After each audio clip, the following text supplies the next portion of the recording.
Nazareno, sinasamba ka namin, pinipinto ka namin, aral mo ang aming buhay at kaligtasan. Nuestro Padre Jesus Nazareno, iligtas mo kami sa kamatayan, ang krus mong pinamatayan ay sagisag ng aming kaligtasan.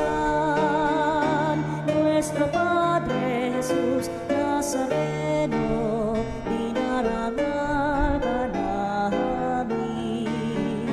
Nuestro Padre Jesus Nazareno, inulwalhati ka namin. Nuestro Padre Jesus Nazareno, inarangal ka namin. Nuestro Padre Jesus Nazareno, inulwalhati ka namin.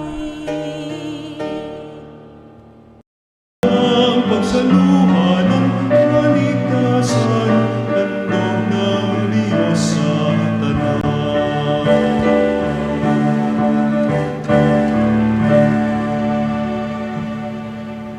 Sa ngalan ng Ama at ng Anak at ng Espiritu Santo, Amen. sumainyo ang Panginoon. At sumayo rin. Mga kapatid, aminin natin ang ating mga kasalanan upang tayo maging marapat na gumanap sa banal na pagdiriwang. Sinugon tagapagpagaling sa mga nagsisisi, Panginoon, kaawaan mo kami. Panginoon, kawaan mo kami. Dumating na tagapag-anyayang mga makasalanan ay magsisi, Kristo, kaawaan mo kami. Kristo, kawaan mo kami. Nakaluklok ka sa kanan ng Diyos Ama para ipamagitan kami, Panginoon, kaawaan mo kami. Panginoon, kawaan mo kami.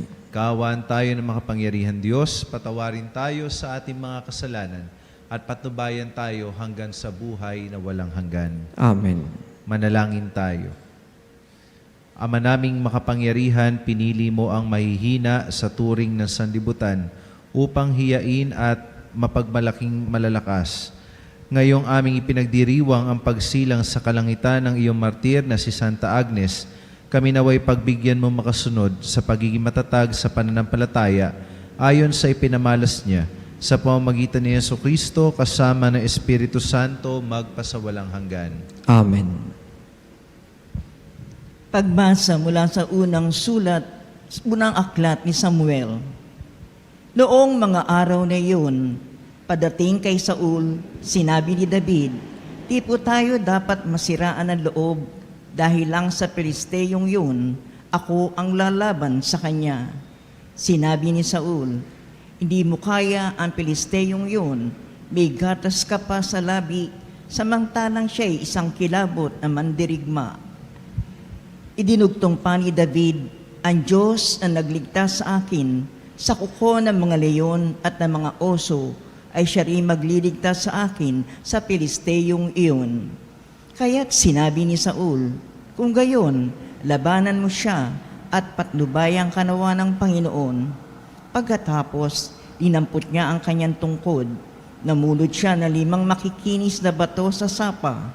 Isinilid sa kanyang supot na pampastol at lumakad upang harapin si Goliath. Si Goliath naman ay lumakad din papalapit kay David sa hulihan ng tagadala ng kanyang mga sandata. Nang makita niyang si David ay musmos, hinamak niya ito at takot siyang tinanong, "Ano akala mo? Aso ba ang lalabanan mo at tungkod lang ang dala mo?" At si David ay sinumpa ni Goliath, ngalan ng kanyang Diyos. Sinabi pa niya, "Halika nga rito't nang maipakain kita sa mga ibon at mga hayop." Sumagot si David, "Ang dala mo'y tabak, sibat at balaraw, ngunit lalabanan kita sa ngalan ng Panginoon, ang makapangyarihan Diyos ng Israel, na iyong hinahamak. Ibibigay ka niya sa akin ngayon. Pupugutin ko ang ulo mo at ipakakain kita sa mga ibon at sa mga hayop, pati ang iyong mga kasamahan. Sa gayon, malalaman ng daigdig na ang Diyos ng Israel ay buhay at makikita ang lahat na na narito nang makapagliligtas ang Panginoon kahit walang tabak at sibat. Siya'y makapangyarihan at ipalulupig niya kayo sa amin. Nagpatuloy ng paglapit si Goliath, patakbo siyang sinalubong ni David habang dumudukot ng bato sa kanyang supot. Tinirador niya si Goliath at tinamaan ito sa noo. Bumao ng bato at si Goliath ay padapang bumagsak. Natalo ni David si Goliath sa pamamagitan nga ng tirador. Napatay niya ito bagamat wala siyang tabak. At patakbong lumapit si David, tumayo sa likod ni Goliath, binunot ang tabak nito at pinugutan siya ng ulo. Ang salita ng Diyos. Salamat sa Diyos. Ang puon ay papupurihan, siya ang aking sanggalang. Ang puon ay papurihan, siya ang aking sanggalang. Purihin ang puon na aking sanggalang. Sa pakikibaka ako ay sinanay, ihinanda ako upang makilaban. Ang puon ay papurihan, siya ang aking sanggalang. Matibay kong muog at tagapagligtas at aking tahanang hindi matitinag. Tagapagligtas kong pinagtitiwalaan, nilulupig niya ang sakop kong bayan. Ang puon ay papurihan, siya ang aking sanggalang. O Diyos, may awitin akong bagong-bago, alpay tutugtugin at aawit ako. Tagumpay ng hari ay iyong kaloob at iniligtas mo si David mong lingkod. Ang puon ay papurihan, siya ang aking sanggalang.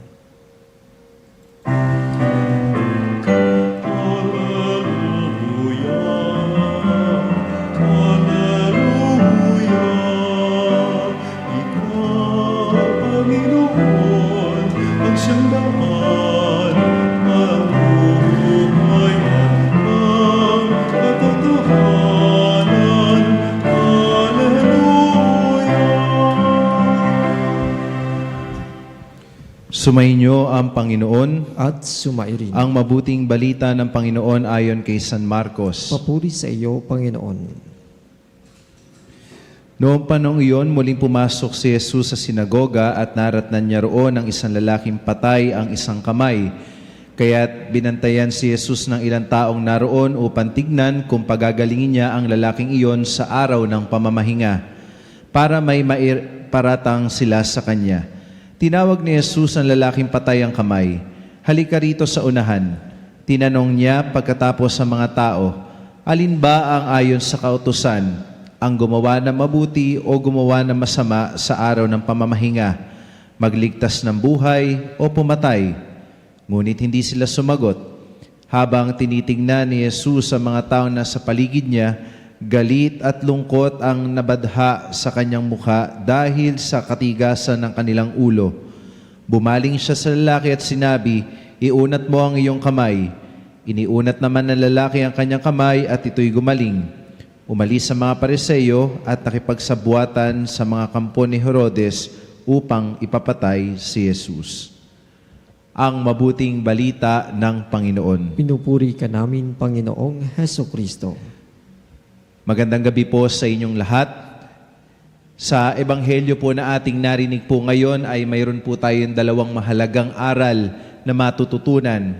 Una, sinasabi sa atin ni Jesucristo na walang masama sa paggawa ng totoo at mabuti. Walang masama kung tayo ay gagawa ng tama, ng totoo at mabuting bagay, anumang araw, anumang oras.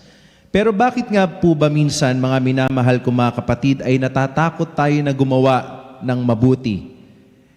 Natatakot tayo dahil minsan iniisip natin kung ano ang iisipin ng ibang tao sa atin. Natatakot tayo kasi baka minsan tayo pa yung usigin dahil sasabihin, nagbabanal-banalan tayo, nagsasantu-santuhan tayo, nagpapanggap tayo. Mas mahalaga sa atin, binibigyan natin ng timbang yung iniisip at sasabihin ng ibang tao sa atin. Natatakot tayo mga kapatid dahil hindi tayo kumbinsido sa ating gagawin. Hindi tayo kumbinsido na ito yung dapat nating gawin. Kaya ngayon, ipinapaalala sa atin ni Jesus na dapat tularan natin siya Sa harapan ng maraming tao, anuman ang kanilang iniisip, kailangan maging malinaw sa atin ang gagawin natin yung tama, totoo, at mabuti. Dahil bandang huli, hindi tayo mananagot sa mga taong nakapaligid sa atin, nag-iisip sa atin, at may sasabihin sa atin. Mananagot lamang tayo sa iisang Diyos. Pangalawa, dapat nating tandaan na kailanman ay hindi nag-uutos ang Diyos ng mga bagay na hindi natin kayang gawin. Bago niya iutos ang mga bagay-bagay sa atin, bago niya tayo bigyan ng misyon sa ating buhay, alam niya na kaya natin itong gawin. Sa ebanghelyo na ating narinig po ngayon, sinabi ni Jesus doon sa lalaki na patay ang isang kamay, iunat mo ang iyong kamay. Pupwede namang sabihin nung lalaki na, Jesus, nakita mo nang patay yung aking isang kamay. Bakit naman iuutos mo pa sa akin yan? Hindi mo ba nakikita? Pero hindi naging ganon ang reaksyon at tugon ng lalaki. Bagkus, kahit alam niya na imposible, sinubukan niya. Sinubukan niyang iunat ang kanyang kamay. At pagkatapos nun, Diyos na ang gumawa ng milagro sa kanyang pagpapagaling. Mga minamahal ko mga kapatid, ganyan din sa buhay natin bilang mga Kristiyano. Ang Diyos, binibigyan tayo ng trabaho. Ang Diyos, binibigyan tayo ng utos. Ang Diyos, binibigyan tayo ng gawain o gampanin dahil alam niya na kaya nating gawin. Bago tayo umayaw, subukan muna natin. Bago tayo magreklamo, subukan muna natin. At bago tayo magduda, subukan muna natin. Dahil higit na mas alam at mas kilala tayo ng Diyos. Amen.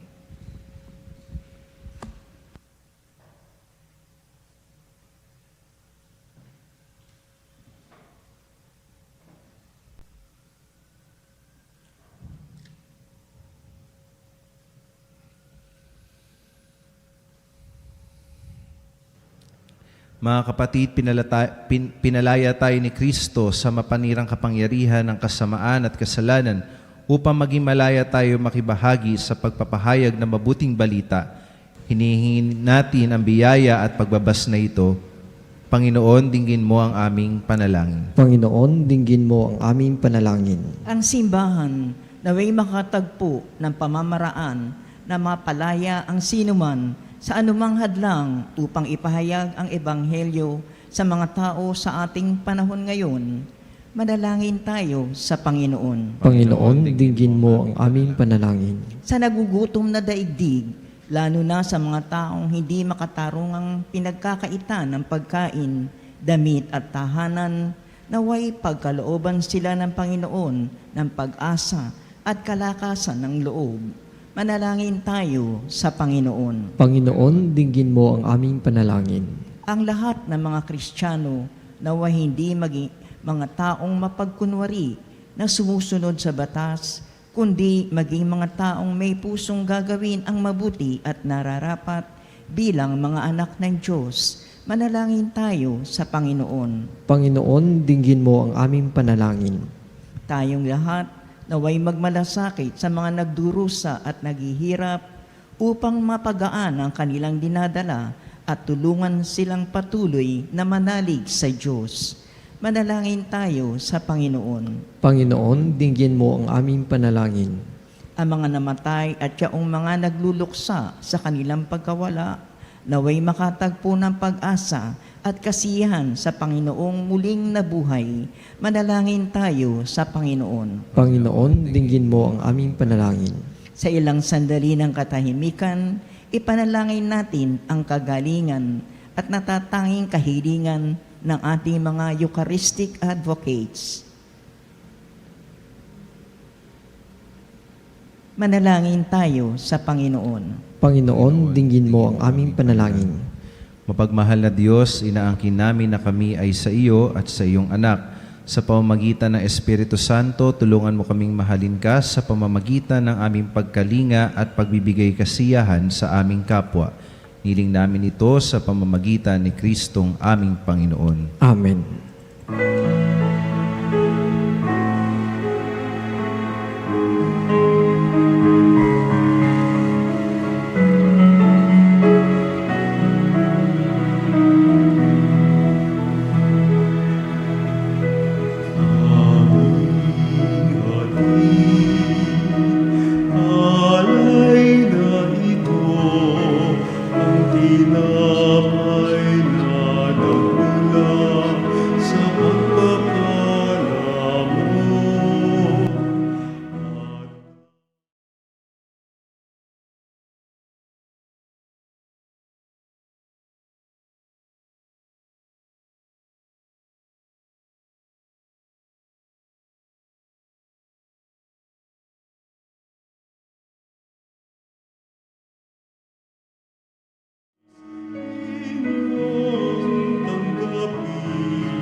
Manalangin kayo mga kapatid upang ating paghahain ay kalugdan ng Diyos, Amang makapangyarihan. Tanggapin nawa ng Panginoon itong paghahain sa iyong mga kamay sa kapurihan niya at karangalan sa ating kapakinabangan at sa buong sambayanan niyang banal.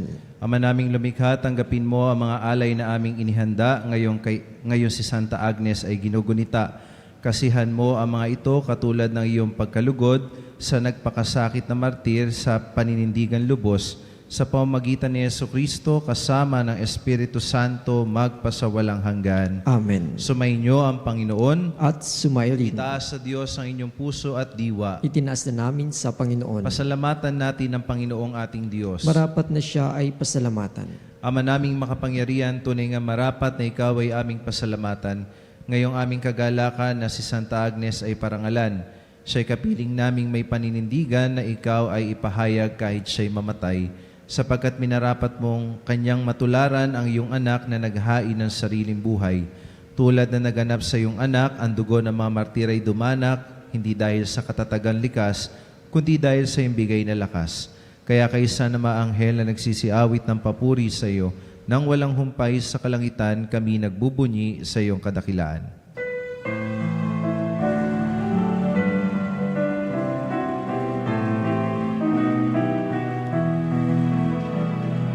Santo, Santo, Santo, Panginoong Diyos, napupuno ang langit at lupa ng kadakilaan mo.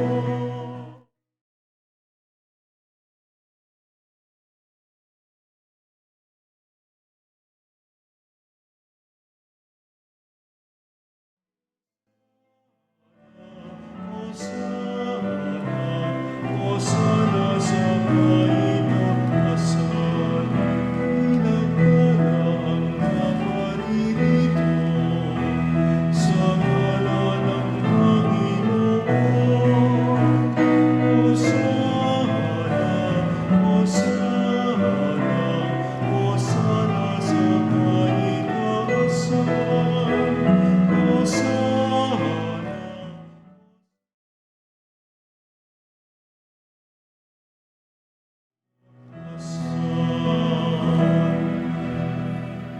Ama naming banal, ikaw ang bukal ng tanang kabanalan, kaya't sa pamamagitan ng iyong Espiritu, gawin mong banal ang kaloob na ito, upang para sa aming maging katawan at dugo ng aming Panginoong Jesucristo.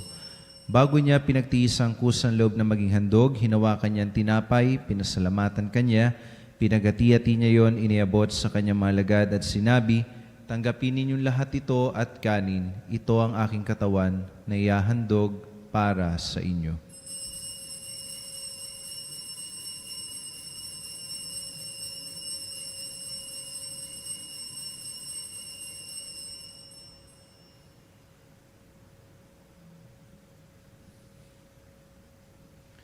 Gayun din naman, nung matapos ang hapunan, hinawakan niya ang kalis, muli kanyang pinasalamatan. Iniabot niya ang kalis sa kanyang mga alagad at sinabi, "Tanggapin ninyong lahat ito at inumin. Ito ang kalis ng aking dugo, ng bago at walang hanggang tipan. Ang aking dugo na ibubuhos para sa inyo at para sa lahat sa ikapagpapatawad ng mga kasalanan. Gawin ninyo ito sa pag-alaala sa akin."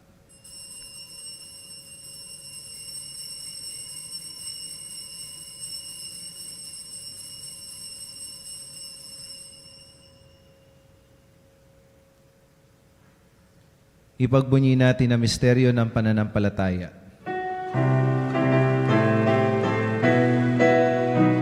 Sa krus mo at pagkabuhay, kami nagbubuhos ng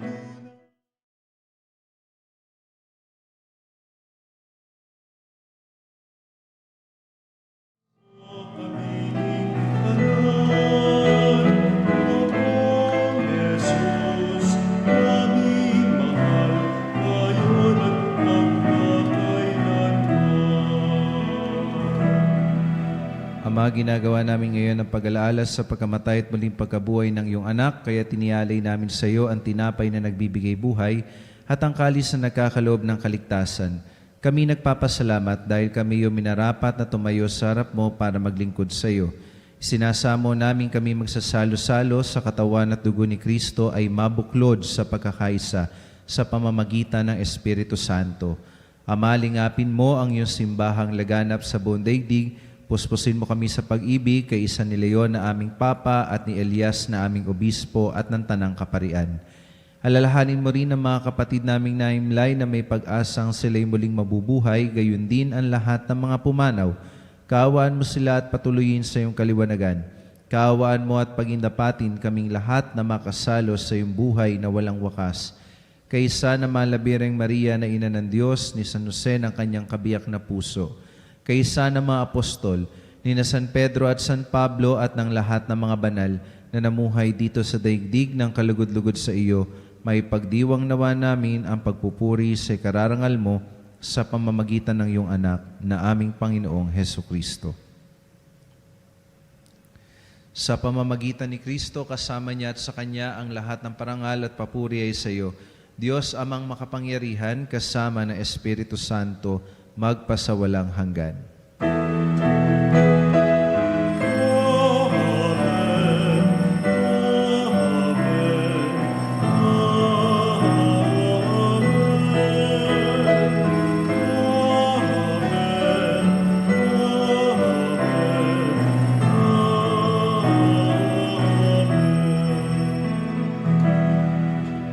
Sa tagubili ng mga nakagagaling na utos sa turo ni Jesus na Panginoon natin at Diyos, ipahayag natin ng lakas loob.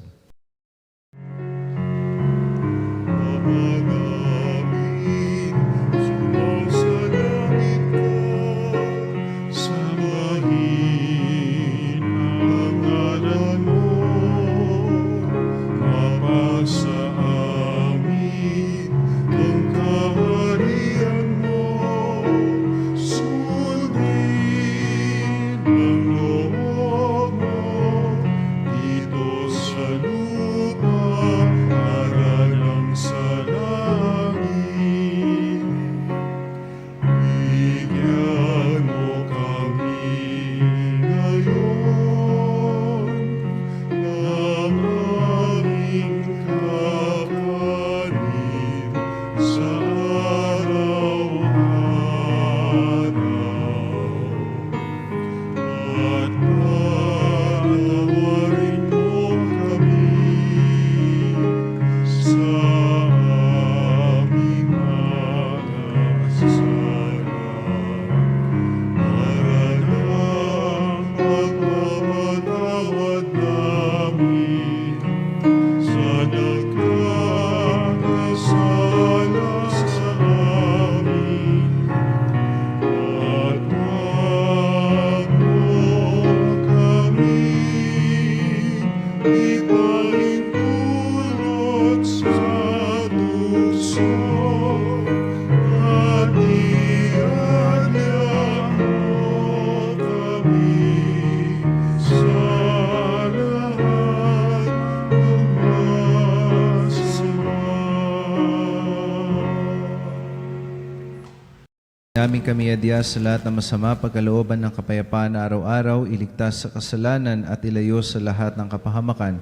Samantalang aming pinananabikan ang dakilang araw ng pagpapahayag ng tagapagligtas naming si Jesucristo. Sapagkat iyo ang kaharian, kapangyarihan at ang kapurihan magpakailanman. Amen. Panginoong Jesucristo, sinabi mo sa iyong mga apostol, kapayapaan ang iniiwan ko sa inyo, ang aking kapayapaan ang ibinibigay ko sa inyo.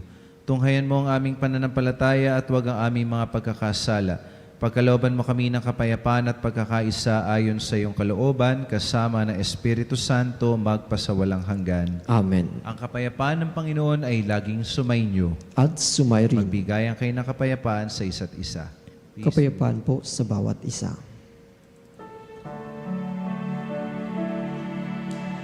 Kordero ng Diyos na nag-aalis ng mga kasalanan ng sanlibutan.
Mga kapatid, narito si Kristo, ang kordero ng Diyos.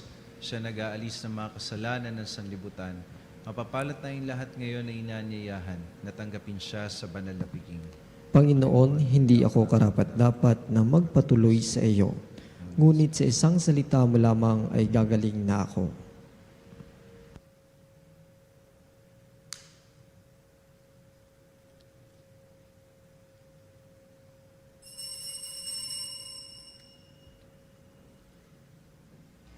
Mga kapanalig, ating dasalin ang komunyong espiritual.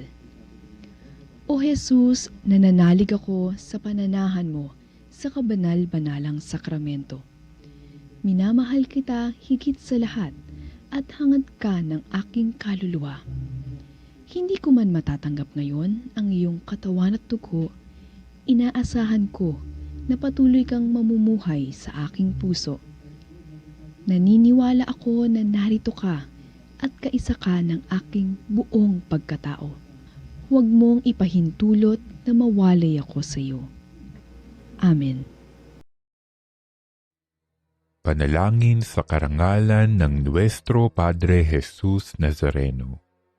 O Jesus Nazareno, katamis-tamisan naming manunubos, sa harap mo ngayon naririto kami't nangangayupapa at nagsisisi ng taos-puso sa aming pagiging walang turing sa iyo at paglimot sa di mabilang na mga biyaya mo, lalong-lalo na yaong mahalagang biyaya ng pagtutubos. Dinaramdam namin at pinagsisisihang labis, Panginoon ko, ang pagkakasala namin sa iyo. Ikinalulungkot namin ang pagiging dahilan ng pagpapasan mo ng krus na iyan sa gitna ng mga hirap at kapaitan, hanggang sa inihandog mo ang iyong buhay sa bundok ng Kalbaryo, sa pagkaibig mo lamang na matubos kami at ang sangkatauhan mula sa sala. Pakabanalin mo, O Panginoon, ang aming pagnanais at ipagtanggap mo sa amin ang iyong biyaya. Maging tagapamagitan nawa ang iyong ina, ang kalinis-linisang Birheng Maria.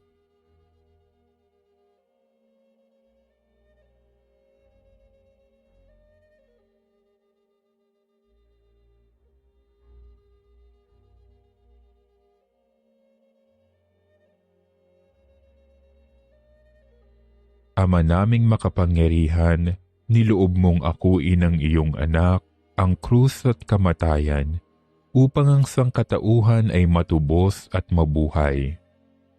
Ang pag-ako namin sa krus at kamatayan dito sa lupa, ayon sa diwa ng pagsunod sa iyong loob, na ginanap ng iyong anak, ay magpagindapat nawa naming kamtin ang lubos na katubusan at pagkabuhay sa iyong piling, sa pamamagitan ni Hesukristo, kasama ng Espiritu Santo, magpasawalang hanggan. Amen. Nuestro Padre Jesus Nazareno, Panginoon namin at Diyos, kaawaan mo kami.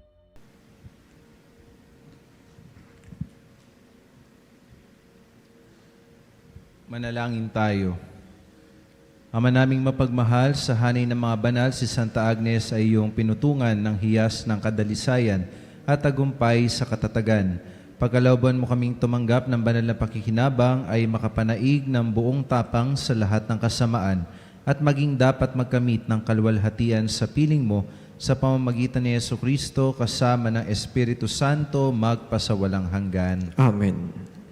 Panalangin para sa mga may sakit. Panginoong Yesus, amin dakilang tagapagligtas at manggagamot, kami po ay naninikluhod sa iyo ngayon upang ipakiusap ang agarang paghilom ng mga kapatid naming may sakit.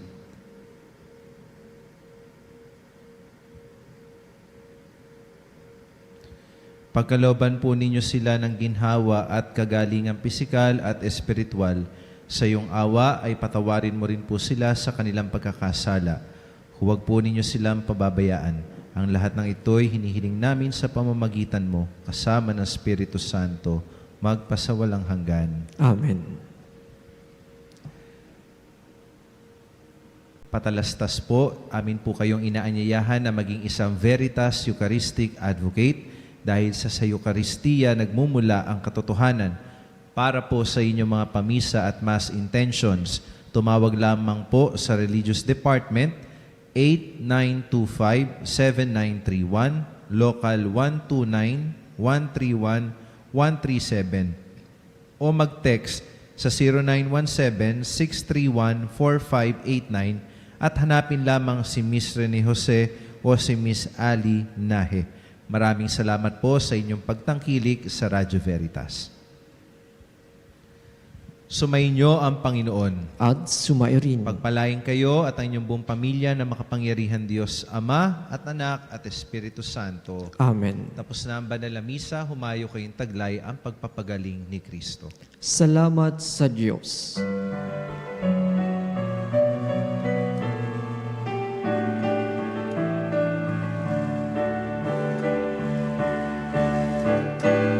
Ayon at di mahayag, kanyang pagkaling at habag, isa buhay, pag-ibig at katarungan, tanda ng kanyang kaharian.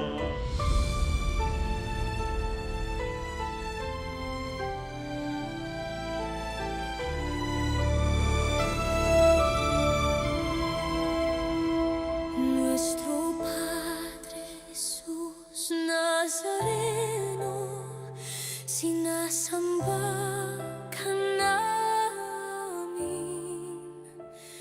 pinipintuho ka namin, aral mo ang aming buhay at kaligtasan. Nuestro Padre Jesus Nazareno, iligtas mo